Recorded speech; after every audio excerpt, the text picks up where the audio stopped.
Now,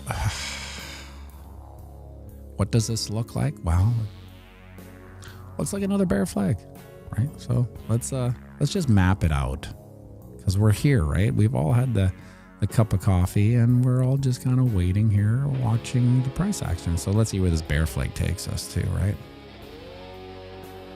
You take the bull, you slide it all to the breakout point, and then we're all at 83.7.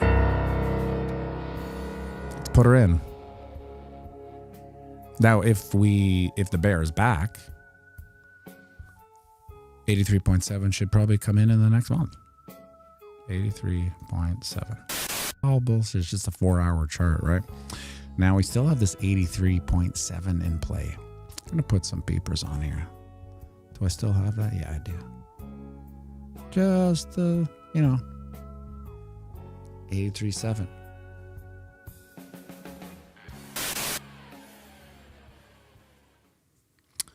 Lord love a duck if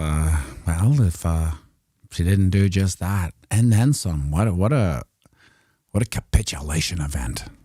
Yikes. So let's see this 4 out. Where did it actually go down to? 81.2-ish. Yeah. Well, I mean, that's like here's one thing for sure. People do not like to talk about bearish price, even though that's all I do on this channel, really. But you can see people like to have their bullish taints tickled night and day, 24/7. But I mean, the facts are the facts, right? The math is the math. Now, where can we? Is there any e-money? Is there any? Can we tickle the bullish taint here with anything bullish? Not really. I mean, we're just underneath. We've swung underneath the 20 moving average, so we could find our way back to the 20 moving average if this keeps careening down like this. Let's say, can maybe get back up to. I'd probably say here 84.8. Would that feel good? Not really. 84.8. On the ding dong. See, we still got this 80K-ish here. Did we hit it at 81.1? Not really. No. You really got to test 80K. You can't just kind of drive by the neighborhood. 80K is a big one. We must have been at 88. Like, it was every time I looked at 88, I'm like, this is so crazy, because I remember going off on 88.8, the Asian number, right? And it just seemed to be 88 all the time. And then it wasn't. Now it's 82. So 88, isn't so bad. Holy smokes. Carl Elder coming in with the big guns. Thank you, Carl Elder. Good to see you on the morning stream with 20 gifted members shy on this Friday capitulation event as President Trump sets his new Fed chair apparently today. Or has he already done it? I think so.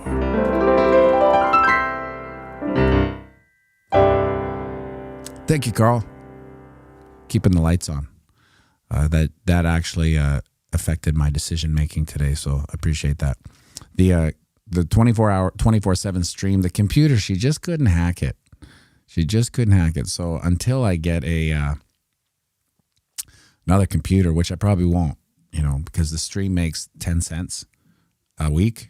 So to buy $1,000 computer to make a 10-cent stream, as much as I like it, it was 24/7 on my little TV in the corner. It was nice, but maybe it would be good to not have the price up, if you know what I mean. Maybe looking at it all the time isn't that great. Because it's usually stuck in a channel and then dump.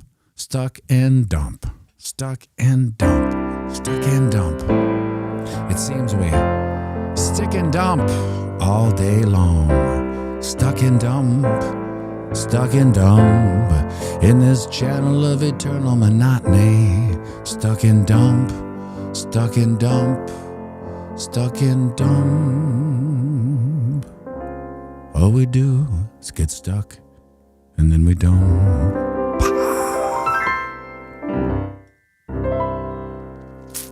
Doesn't it seem like that? Stuck and dump, yeah. Coming up next, the big hit from Matty B, Stuck and Dump. So 80K-ish on the ding dong here would make sense. I mean, and then lose 80K, right? Because you got to ask yourself this. Here's the thing. The sentiment on Twitter is unreal. You're actually seeing a lot of real-time unraveling going on, which doesn't really surprise me, because if there's one thing I've learned from content creators over the past 4 or 5 years is that if the wind blows and karate's in all the rage, well, they just flip into karate, right? And then if karate goes away and trombone playing is in, they flip into trombone. So did they have the conviction of a Bitcoiner, or were they just grifters? I don't know. I like to think that you can't help but become orange-pilled. Even let's say you set out to grift. It's like, oh, these guys stupid Bitcoiners. I'm just going to put out an affiliate link and rake in the money. I still think that just being involved orange pills you. Like, even if it's subconsciously, you just get orange pilled with the information, and then you maybe change, maybe I won't grift so hard, but I don't know. Once a grifter, always a grifter, really, because you're only as good as the last amount of money you made, right? So you got to keep it going. You got to keep that juice, keep it rocking and rolling. Now, if we were to, see, this is why 80K is important. It's because it's got this wick, and just so I can make one of those videos again. 80K-ish. Okay. Just a candlestick. I don't like, we didn't really, it would have been nice to close the candle down at here at 81. I might have taken 81 as the candlestick, right? It's close enough to 80, but not with this wick. This wick, we kind of closed we're up, hey, candle still in effect. I mean, we could see a dump down to 80K-ish to candlestick close. That would be nice. To me, that would be like an interim, temporary bottom until new information comes, right? Thing is, until new information does come, my thesis hasn't changed since the bull market rejection zone. Ting, perfection, right? This was you. I mean, if I didn't live in a simulation, I do now, because it just. I mean, how long was I going on about this bull market rejection zone? Forever, right? And then it throws a wick up there, hits it, and then gets rejected all the way past the bear flag of the weekly. That's what you call playing out to absolute perfection, right? And now I always hope I'm wrong. Wouldn't it be nice to be wrong? But you got to change your attitude sometimes and think, well, okay, is this an opportunity? Is this an opportunity to start putting a position together again? Because if it is, you don't want to be stuck on both sides, right? You don't want to be in a bear market denial, right? And hating everyone talking about price going down and bear market. I hate them now. I hate them now. I hate them now. So you're now offside, right? Because you're in denial. And then when the opportunity comes in October, when it's like, the stereotypical seasonal bear market bottom, you'll be caught offside there, right? And then you may end up in that little echo chamber. It's going lower. It's going lower. It's going lower. It's still, this is nothing. This is nothing. This is nothing. I'm calling for the 19K. I'm not. I'm calling for, where did I have it? Oh, yeah. I met I Am Jess last night. For anyone who watches the piano stream. I don't think I Am Jess 56K. What happened to the 29K-ish? Remember? It said 29K. October 26th. Funny things. October 26th. That's 2026. 29K. I think that was there. I think somewhere around, like, I know this is a massive in between 56K to 29K, but 29K is my Worst case scenario, but best case scenario. I mean, imagine if you wanted to get 10% of a Bitcoin, you would need $2,900. That may be a once in a lifetime event moving forward. But you have to stay on side. That's the big push here, is stay on side of what the market's telling you, right? We can want and we can wish all we want. Nobody cares. No, it is going to 180 by tomorrow, says Tom Lee. No, it is the banana zone, says Raoul Paul. No, it is going to 500K, says Kathy Woods. They're all salesmen, right? If there's one thing, if there's one thing that a bear run does, it when the water comes out and the emperor has no clothes or whatever that thing is it the emperor or the people in the beach swimming? It reveals, right? And so the one big takeaway I always come back to on this bull run is that the grifters changed. It went from almost innocent YouTubers, may or may not meant well, were heavily subsidized to say certain narratives, but I think they actually meant what they mean. And now I think we moved into institutional actors. Samson Mao, Tom Lee, Kathy Woods, they don't know anything, right? That if there's one thing I hope everyone takes away from this bull run is that those people that you watch, those little 1 minute clips breaking, Tom Lee says Bitcoin's going to 180 by Jan 31. It's so ludicrous. It's actually... I no longer even I can't dwell. To me, dwelling is as much as watching, and dwelling is just like scrolling and stopping. You're now dwelling. You're now inputting data to the algorithm. They're dwelling, right? As soon as I see a Tom Lee, Samson Mao, Kathy Woods, Raoul Paul, any of them really, I can't even give them dwell time because it's so stupid. They filled people's mind with sugar plums and dumplings for the bull run, and which added to people's disappointment of their expectation. But it's kind of our fault for believing anytime, and it was nice to believe, right? It's always fun to think that Bitcoin's going to $1 million in 4 months, right? Now, the way is this? Do I have the gold? No, I got rid of the gold. I think gold we may be losing the $5,000. Let's see. No, still above 5K. So let's see. Let's chart this out. It's 4-hour chart. Come on. Let's go to the daily chart here. Yeah, look at that. So where would this run go from here? Well, I would probably run a quick Fibonacci balls. What am I doing here? From this little point here. So we already came back to the 50. Right? We wicked down to the 50 almost in perfection. Still, I'd probably see the 61.8% fib going to the gold, 4,700. And plus, it's the 20 moving average, right?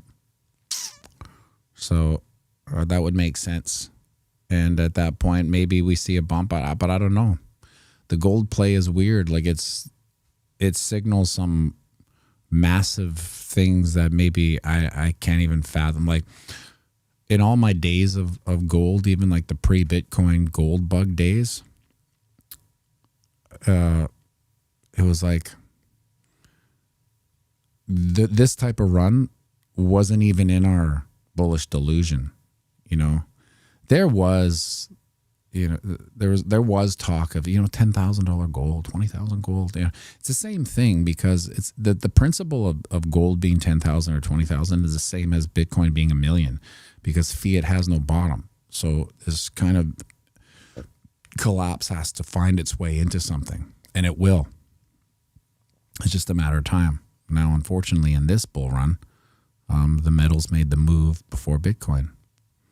And that was maybe the insult to injury. We had to We are like that cuck in the Holiday Inn chair watching Peter Schiff bang our bull run, you know, and we had to sit there with a smile. This is our bull run, isn't it? And Peter's like, it's mine now, bitch, right? So that's what we had to deal with this bull run. Insult to injury. Carl Elder, metals moving like this along with the stock market together is not a sign of a healthy market. Yeah, like this isn't what normal. This isn't normal, right? So even in complete geopolitical calamity, which we have seen in the past, you know, it's still, we don't see this, right? So is part of like hyperinflation and the crack up boom is you don't know. You're always in a state of denial because it doesn't really happen overnight, right? You're, by the time you're in it, you're kind of like in one of those rides at the X. We call it the exhibition. Do you want to go faster? Shot to the heart. And they always play Bon Jovi too, and it just keeps getting faster, right? And then you think you're at the max speed, and then you want to go faster, and it goes faster, right? So we're kind of in that now. We're like, whoa, this is kind of funky, right? This is going pretty fast, right? But that's still nothing. And then we're right in the midst of the ride, right? Until finally you realize the ride's over. E-money, that got disturbing quick. Yeah, well, sometimes, you know, it really takes a hardcore metaphor to really put your imagination into place. Yeah, and when you're on the cuff, you're on a live stream. It's funny, like the concept of live stream too, because there really is a stream of consciousness, I suppose. Because you've seen, like, if I glance too long at something like the comments or whatever, I will lose the stream of consciousness. So it's an interesting word they chose. Carl Elder, you need to make a video of Peter Schiff banging the gold market while Bitcoiner sits in the chair watching. Make it YouTube appropriate, but I think that would be hilarious. That would that would be a funny meme. I was also going to put, a Joe Pesci in Casino when he's about to die. He's like, look at your brother. And he's like, they're like forcing him to look at his brother being hit with a bat or whatever. That's like Bitcoiners watching gold go to 5K. Look at gold.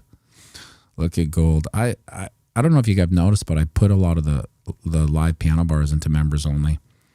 Because I had this concept of, I get obsessed with live singing and how difficult it is and how we don't see it. And I think, an inverse reaction to AI, because AI is going to come at us so fast that we're going to lose the human element of live. And then when the piano stream goes live, but it's rewatchable, it's not really live. I may be like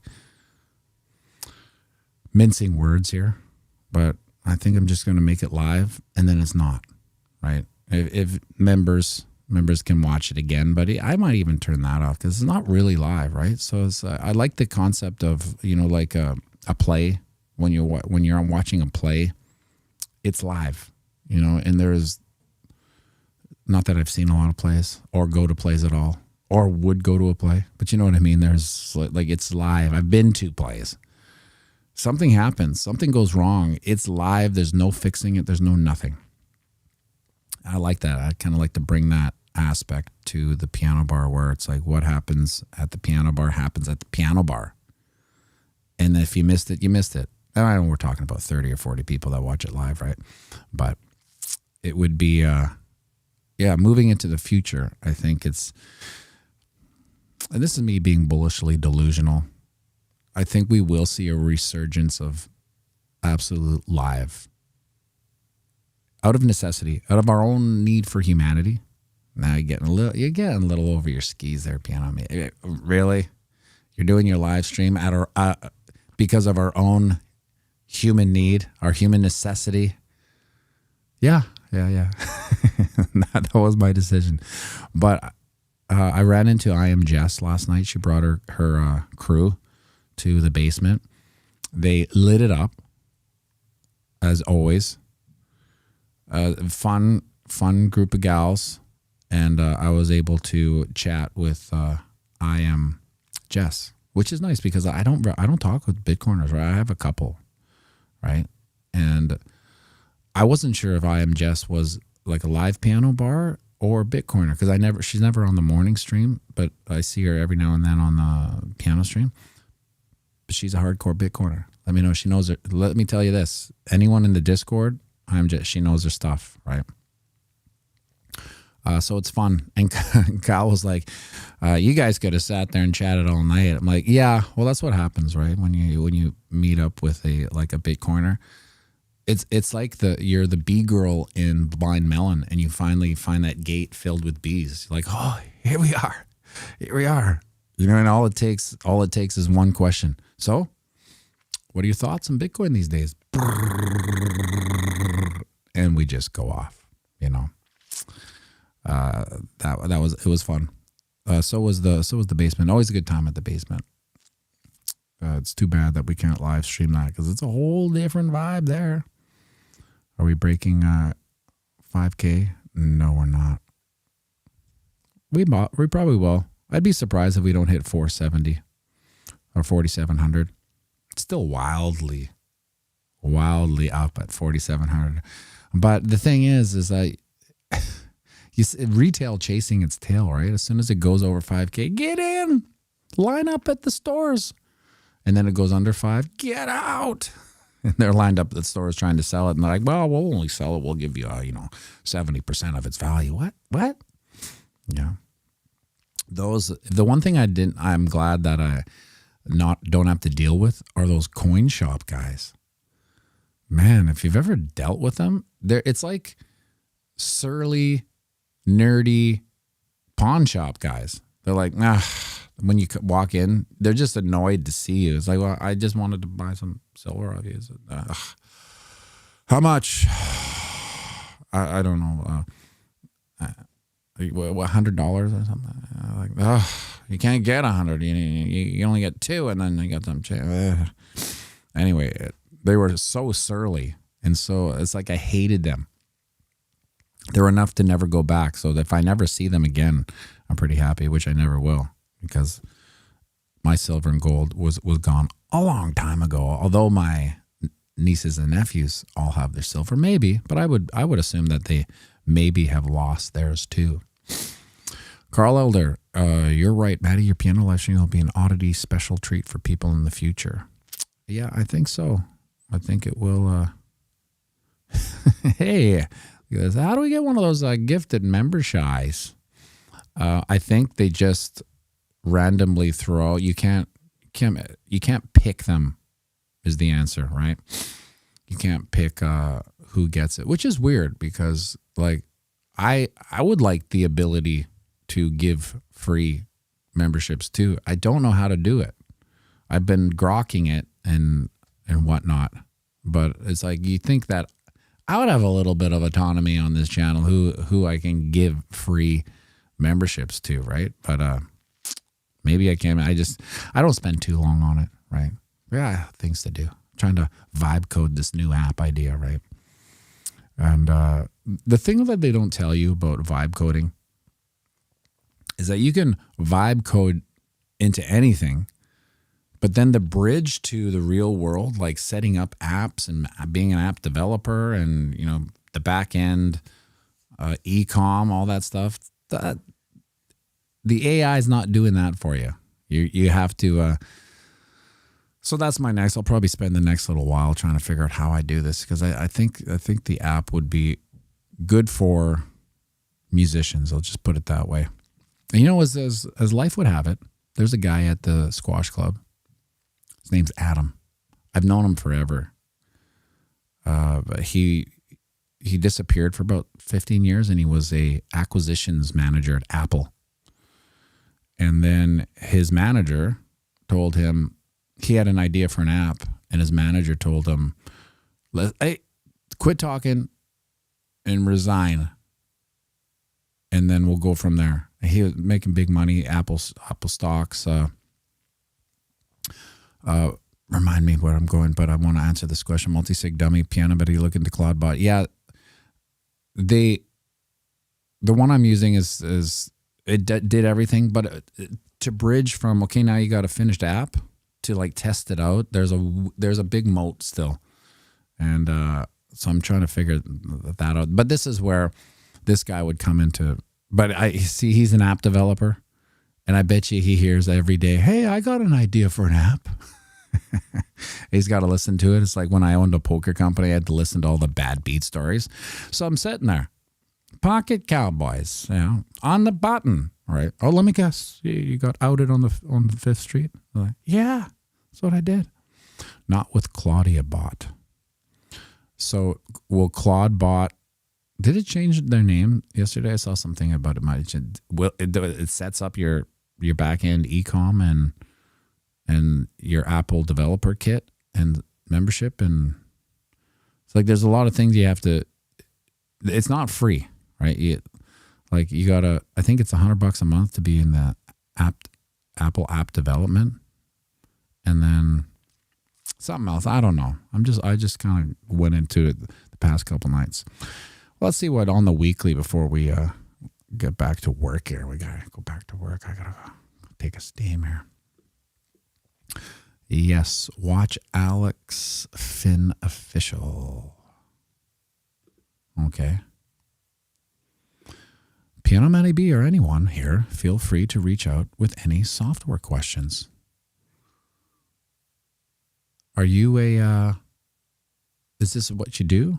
James on Random? Is this Jimmy Coco's? It's coming up as James on Random. Yeah, well, I'll reach out. Are you on Twitter? Because here's the thing. I'm not that active on Discord. Like Jesse, I saw a bunch of private messages on Discord. I didn't even know there was private messages. So I'm like getting back to him 4 or 5 months later. I'm like, oh, did you buy the piano yet? Sorry. Right. So I don't know. The infrastructure of Discord is, I'm not that active in it. I don't even post the videos anymore. I used to post the link to it. Now I don't. So James, hit me up on Twitter or X, and I'd love your expertise on this, because I think between now and October, we're going to hit the summer bummer soon, so there'll be nothing. Like, you think this is boring? It's going to get way more boring, right? Once April, May, because then we'll hit the summer bummer, which will be good, because we'll end up going down into what would be, like our bottom, whatever that may be. So I'm going to try to get this app out. And if I can see the great thing about it is once the infrastructure's there, like let's say James on Random has answers all my question. All you do is this. All you do is that. Now you do that. Okay, you're hooked up. Because there's a lot of questions, like even on Grok, it'll say, just copy ag.jspawn.ego, or, from your window that does that. I don't know. I'm like, slow down, Grok, right? It's like, oh, sorry. Right. Anyway, but once you have that pathway, like how many of you have had an app idea? Probably everybody, right? Oh, this would be a good app, right? I think that the exponential aspect of everyone being able to put an app out there, whether they're good or not, maybe it's just like start with what would help your life, right? There's got to be something that's annoying in your life that you can create an app for, just to make life easier. Like I wanted to do this. The problem is that anything that is human network based, I think always just divulges into prostitution. So I had this app called Spare, where it's like for squash players, where if you were on a business trip, you could, go into Spare and look for a squash game. But everyone was like, nah, you're just going to get hookers that are responding to you. They'll be like, yeah, I'm game. Yeah, I can go 2 rounds. 2 rounds, $600. I was like, what? 2 rounds, $600? And does this look infected app? Yeah. So yeah, hit me up on Twitter there, James. And anyone else? No, squash is not the same as racquetball. Racquetball is a bigger court and it bounces more. And squash is a smaller court and the ball doesn't bounce that much. Although once at a high level, it bounces just as much as a squash ball because it gets hot and it gets more bouncy. Carl, thank you very much for the 20 memberships. It's much appreciated. And everyone for tuning in. I hope you guys have a unbelievable weekend, and we'll see you at the piano bar if you so choose. Make sure you like and subscribe and share this video.